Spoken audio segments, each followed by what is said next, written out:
Budget जिहड़ा भारत सरकार ने पेश किया है उस दी सारी जानकारी देंगे कि आम आदमी दे लई आखिरकार बजट दे विच की दिता गया, की तुहानूं कुछ दिता गया जां नहीं दिता गया, सारी आपां तुहानूं जानकारी देवांगे। केंद्रीय वित्त मंत्री निर्मला सीतारमन ने पार्लीमेंट दे विच अगले वित्ती साल दे विच मुलाजमां नूं कोई राहत नहीं दित्ती। मुलाजमां दी आमदन कर स्लैब दे विच भी वाधा नहीं किया गया। किसानी खेतर दा कर्जा जरूर वधा दिता गया पर कर्जा माफी वाल कोई ध्यान इस बजट दे विच नहीं दिता गया। हालांकि निर्मला सीतारमन ने कहा कि मेक इन इंडिया के तहत 60 लाख नौकरियां दित्तियां जाणगियां भारतीयां नूं, पर केंद्रीय बजट दे विच किसान, मुलाजम ते आम लोकां नूं बिल्कुल ही विसार दिता गया है। बजट दे विच मुल्क नूं निजीकरण दे राहे पा दिता है, यानी कि कारपोरेटां नूं फायदा दिता गया।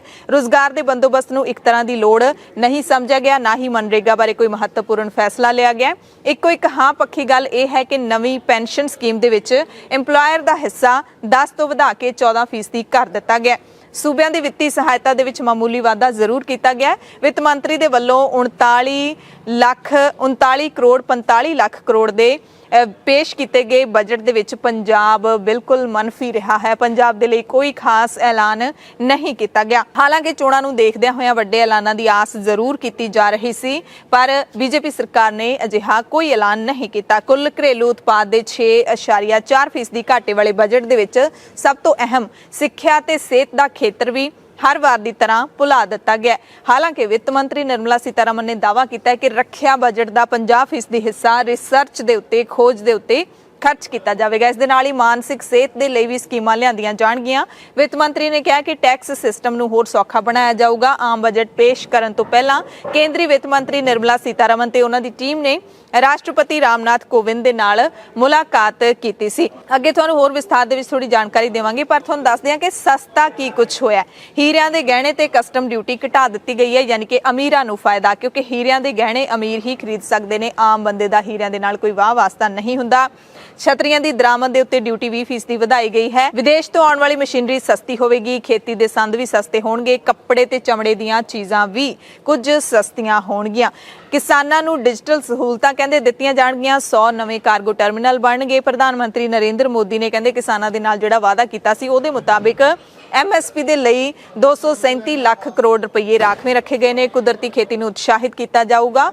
हाड़ी सौणी दीयां फसलां दी खरीद वधाई जाऊगी। पर किसान लीडर राकेश टिकैत ने की कहा वो तुहानूं अगे तुहानूं दस्सांगे।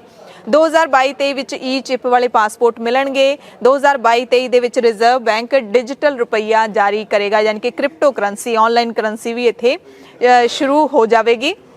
विदेशी विद्यार्थियों के हितों लई अगले साल तो जिहड़ा चिप वाले पासपोर्ट शुरू करने का ऐलान किया गया है।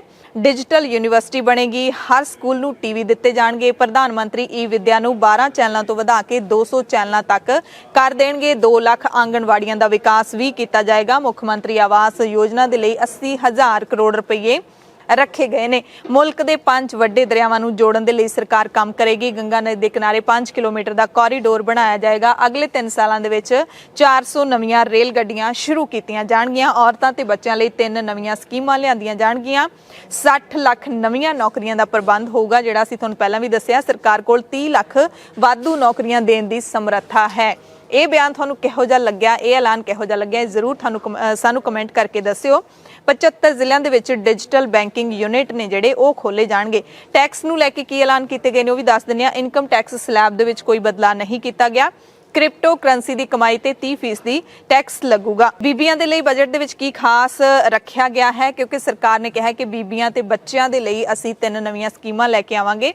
निर्मला सीतारमन ने कहा है कि साडी सरकार ने औरतां नूं लाभ देण लई महिला ते बाल विकास मंत्रालय दे मिशन शक्ति, मिशन वात्सल, सक्षम आंगनवाड़ी ते पोषण वर्गियां योजनावां नूं नवां रूप दिता है, जिसका फायदा आंगनवाड़ियां दे जरिए दिता जाएगा। सो प्रधानमंत्री नरेंद्र मोदी ने इस नूं ग्रीन नौकरियां दे प्रबंध वाला बजट दस्सिया है। बड़ी तारीफ की है कि वित्त मंत्री ने बहुत ही चंगा भारतीयों की भलाई लई बजट पेश किया है, जिस दे नाल अर्थचारे नूं हुलारा मिलूगा। अमित शाह केंद्रीय गृह मंत्री ते बीजेपी के वड्डे लीडर ने कहा कि मोदी सरकार का बजट दूरदर्शी है। भारत की अर्थव्यवस्था नूं बदलण वाला बजट है। यह बजट भारत नूं आत्म निर्भर बनाउण दे नाल-नाल ਆਜ਼ਾਦੀ ਦੇ 100ਵੇਂ ਵਰੇ ਦੇ ਲਈ ਨਵੇਂ ਭਾਰਤ ਦੀ ਨੀਂਹ ਵੀ ਰੱਖੂਗਾ।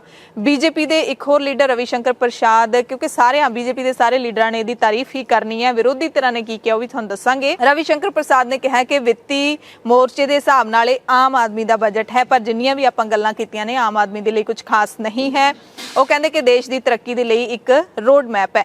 ਕਾਂਗਰਸ ਲੀਡਰ ਰਾਹੁਲ ਗਾਂਧੀ ਨੇ ਜ਼ੀਰੋ ਸਮ ਬਜਟ ਦੱਸਿਆ ਹੈ ਇਸ ਬਜਟ ਨੂੰ। ਉਹਨਾਂ ਨੇ ਕਿਹਾ ਕਿ ਇਸ ਬਜਟ ਦੇ ਵਿੱਚ ਨਾ ਮੱਧ ਵਰਗੀ, ਨਾ ਗਰੀਬ, ਨਾ ਕਿਸਾਨ, ਨਾ ਹੀ ਨੌਜਵਾਨ, ਨਾ ਹੀ ਮੁਲਾਜ਼ਮ ਵਰਗ, ਕਿਸੇ ਦੇ ਲਈ ਕੁਝ ਨਹੀਂ ਹੈ। ਸਾਬਕਾ ਕੇਂਦਰੀ ਰਾਜ ਵਿੱਤ ਮੰਤਰੀ ਜਯੰਤ ਸਿਨਹਾ ਕਹਿੰਦੇ ਨੇ ਕਿ ਵਿਕਾਸ ਦੇ ਵਿੱਚ ਸਹਾਇਤਾ ਕਰਨ ਵਾਲਾ ਬਜਟ ਹੈ। ਕਾਂਗਰਸ ਦੇ ਸੰਸਦ ਮੈਂਬਰ ਸ਼ਸ਼ੀ ਥਰੂਰ ਕਹਿੰਦੇ ਨੇ ਬਜਟ ਵਿੱਚ ਆਮ ਨਾਗਰਿਕਾਂ ਦੇ ਲਈ ਕੁਝ ਵੀ ਖਾਸ ਨਹੀਂ ਹੈ। ਕਾਂਗਰਸ ਲੀਡਰ ਅਲੋਕ ਸਿਨਹਾ ਨੇ ਵੀ ਇਸ ਬਜਟ ਨੂੰ ਤਰਕਹੀਣ ਦੱਸਿਆ ਹੈ।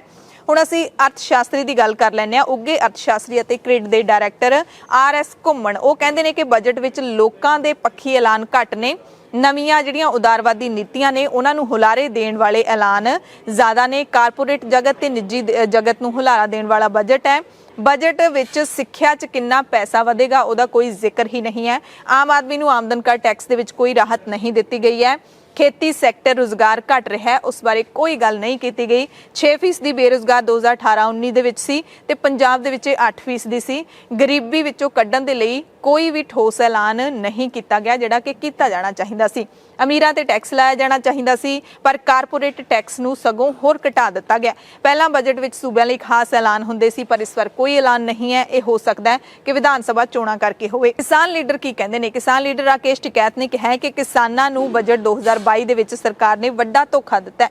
ਕਿਸਾਨਾਂ ਦੀ ਆਮਦਨ ਦੁੱਗਣੀ ਕਰਨ, 2 ਕਰੋੜ ਨੌਕਰੀਆਂ, MSP, ਖਾਦ, ਬੀਜ, ਡੀਜ਼ਲ ਤੇ ਕੀਟਨਾਸ਼ਕਾਂ ਤੇ ਕੋਈ ਰਾਹਤ ਨਹੀਂ ਹੈ। ਘੱਟੋ ਘੱਟ ਸਮਰਥਨ ਮੁੱਲ ਤੇ ਫਸਲਾਂ ਦੀ ਖਰੀਦ ਦੇ ਵਿੱਚ ਬਜਟ ਵੰਡ ਕਾਰਨ ਫਸਲਾਂ ਦਾ ਨੁਕਸਾਨ ਹੋਊਗਾ। MSP ਦਾ ਬਜਟ ਤਾਂ ਪਿਛਲੀ ਵਾਰੀ ਨਾਲੋਂ ਵੀ ਘਟਾ ਦਿੱਤਾ ਗਿਆ। 2021-22 ਵਿੱਚ MSP ਤੇ ਖਰੀਦ ਦਾ ਬਜਟ 24,08,000 ਕਰੋੜ ਸੀ। 2022-23 ਦੇ ਬਜਟ ਵਿੱਚ ਘਟਾ ਕੇ 23,07,000 ਕਰੋੜ ਰਹਿ ਗਿਆ, ਉਹ ਵੀ ਸਿਰਫ ਝੋਨੇ ਤੇ ਕਣਕ ਦੀ ਖਰੀਦ ਲਈ। ਇਸ ਤਰ੍ਹਾਂ ਲੱਗਦਾ ਹੈ ਕਿ ਸਰਕਾਰ ਦੂਜੀਆਂ ਫਸਲਾਂ ਦੀ MSP ਤੇ ਖਰੀਦ ਨਹੀਂ ਕਰਨਾ ਚਾਹੁੰਦੀ। ਦਿੱਲੀ ਦੇ ਮੁੱਖ ਮੰਤਰੀ ਅਰਵਿੰਦ ਕੇਜਰੀਵਾਲ ਨੇ ਵੀ ਕੇਂਦਰੀ ਬਜਟ ਤੇ ਨਿਸ਼ਾਨਾ ਬਿੰਦਿਆਂ ਟਵੀਟ ਕੀਤਾ। ਕਹਿੰਦੇ ਕਰੋਨਾ ਦੇ ਦੌਰ ਵਿੱਚ ਲੋਕਾਂ ਨੂੰ ਬਜਟ ਤੋਂ ਬਹੁਤ ਉਮੀਦਾਂ ਸੀ, ਬਜਟ ਨੇ ਲੋਕਾਂ ਨੂੰ ਨਿਰਾਸ਼ ਹੀ ਕੀਤਾ ਹੈ। ਆਮ ਲੋਕਾਂ ਲਈ ਬਜਟ ਵਿੱਚ ਕੁਝ ਵੀ ਖਾਸ ਨਹੀਂ ਹੈ। ਮਹਿੰਗਾਈ ਨੂੰ ਘੱਟ ਕਰਨ ਦੇ ਲਈ ਕੁਝ ਵੀ ਨਹੀਂ ਹੈ। ਸੋ ਜਿੱਥੇ ਕੇਂਦਰੀ ਬਜਟ ਪੇਸ਼ ਕੀਤਾ ਗਿਆ ਹੈ, ਉੱਥੇ ਹੀ ਚੰਡੀਗੜ੍ਹ ਨਗਰ ਨਿਗਮ ਨੇ ਵੀ ਵਿੱਤੀ ਸਾਲ 2022-23 ਦੇ ਲਈ 1723 ਕਰੋੜ ਰੁਪਏ ਦਾ ਬਜਟ ਪਾਸ ਕੀਤਾ ਹੈ।